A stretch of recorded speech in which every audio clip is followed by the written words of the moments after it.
Christian Kiemer, du afleverer dit speciale om konspirationsteorier på onsdag under overskriften Det Store Plot. Ja. Nu hører vi her om 11. september. Hvad er det med 11. september, som gør den så særlig? Det 11. september er først og fremmest stadigvæk en meget aktuel sag, som vi ser tydelige eksempler på her. Altså, den er stadigvæk et åbent sår, og konspirationsteorien om 11. september er dermed lige så meget et udtryk for det generelle traume, den har forårsaget, som den er et udtryk for noget andet. Altså, det er virkelig stadigvæk en meget, meget øm sag, som gør ondt på rigtig, rigtig mange mennesker. Og så er der nogle rigtig gode teorier omkring specielt tårnene. Ja, altså som fortælling har den jo det helt utrolige billede af flyene og tårnene, som er utrolig, appellerende og meget interessevækkende. Men som sag er det stadig meget, meget politisk ømt til, at man sådan kan bare sige, betragte det som en fortælling. Du har jo kigget på en helt stribe af konspirationsteorier. Hvad er det, der er fællestrækkende ved konspirationsteorierne? Fællestrækkende er det, at de meget langt hen ad vejen bygger sig op som en krimi. Altså, at de bygger sig op omkring mysteriet, omkring gåden eller omkring forbrydelsen. Og hele fortællingen bliver så et forsøg, ligesom krimien, at få udpeget forbryderne simpelthen, og få opklaret gåden. Og det er i virkeligheden langt hen ad vejen det, som konspirationsteorien udfolder sig hen over, det mønster. Så for de her mennesker, der sidder med det, der bliver det som en krimi? Det bliver som en krimi, og de her konspirationsteoretikere, de laver rent faktisk den manøvre, at de går ind i deres egen tekst og bliver deres egen detektiver. De bliver simpelthen i den fortælling, de nu er i gang med, Sherlock Holmesen i den her historie, står med anklageskriftet i hænderne og prøver at rekonstruere hændelsesforløbet, prøver at udpege sandt for falsk og forbrydere fra uskyldige. Vi skal lige se nogle billeder, som de fleste nok kender. Nogle meget berømte gamle billeder, de kommer heroppe. Hvad er det med de her billeder, som er så fantastisk interessante? Det her, det er jo JFK, og det er konspirationsteorien over dem alle. JFK er simpelthen the mother of all conspiracies. Altså John F. Kennedy, den tidligere amerikanske præsident. Præcis, og mordet på ham. Og parallelt til krimien her er jo helt åbenlys, i og med, at der er et mord. Og det bliver simpelthen et spørgsmål om at finde ud af, hvem her stod bag mordet. Og der har konspirationsteorien her over tiden opbygget et helt gevaldigt stort arsenal af beskyldninger og bevisførelser osv., som peger i 10.000vis af forskellige retninger.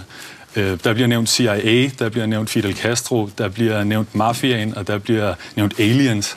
Og der bliver også nævnt Onassis, den græske skibsreder. Og lige præcis med Onassis, der opstår der sådan et tegn, simpelthen et spor, som konspirationsteoretikerne kan læse, at da han giftede sig med Jackie Kennedy, så var det ligesom et puslespil, der gik op, ikke? Fordi der er et gammelt græsk mafia-mundheld, der siger, at hvis du har en fjende, så slå ham ihjel og tag hans kone, ikke?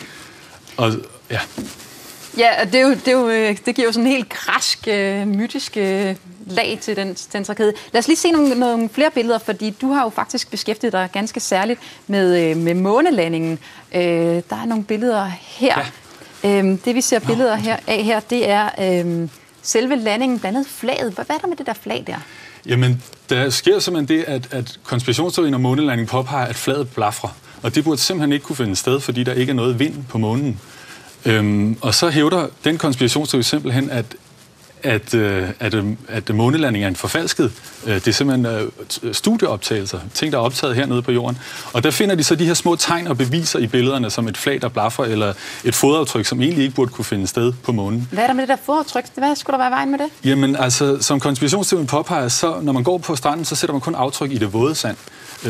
Og på månen er der jo ikke noget vand. Så sådan et fodaftryk burde egentlig ikke kunne opstå på månen. Men der kan man så, hvis man virkelig tør sætte sig ind i detektivens sted og grundigt undersøge sagen, så kan man finde ud af, at det sagtens skal lade sig gøre. fordi der ikke er vand og vind og så videre på månen, så er de støvpartikler, de er meget kroget og kantet, så de kan i virkeligheden sagtens lave sådan et fodaftryk som det der, i modsætning til sand på en strand, som jo er afrundet af vind og vejr.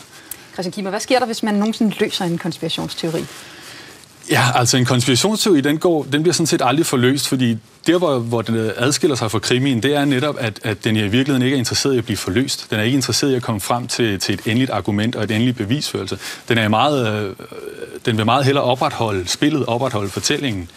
Og man kan sige, Watergate-skandalen er et udmærket eksempel på en konspirationsteori, der rent faktisk havde ret i nogle af sine beskyldninger. Men så sker der bare det, at konspirationsteorien faktisk går i opløsning. Så eksisterer den ikke længere. Så bliver det en helt reel kriminalsag og en politisk sag.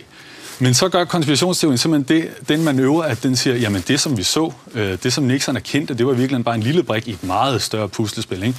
Så når konspirationsteorien dermed har en mulighed for at afslutte sig selv, så bliver det i virkeligheden bare vand på møllen til en endnu større tekstudfoldelse. Og så kan det leve videre den vej. Christian Kiemer, tak fordi du kom. Selv tak.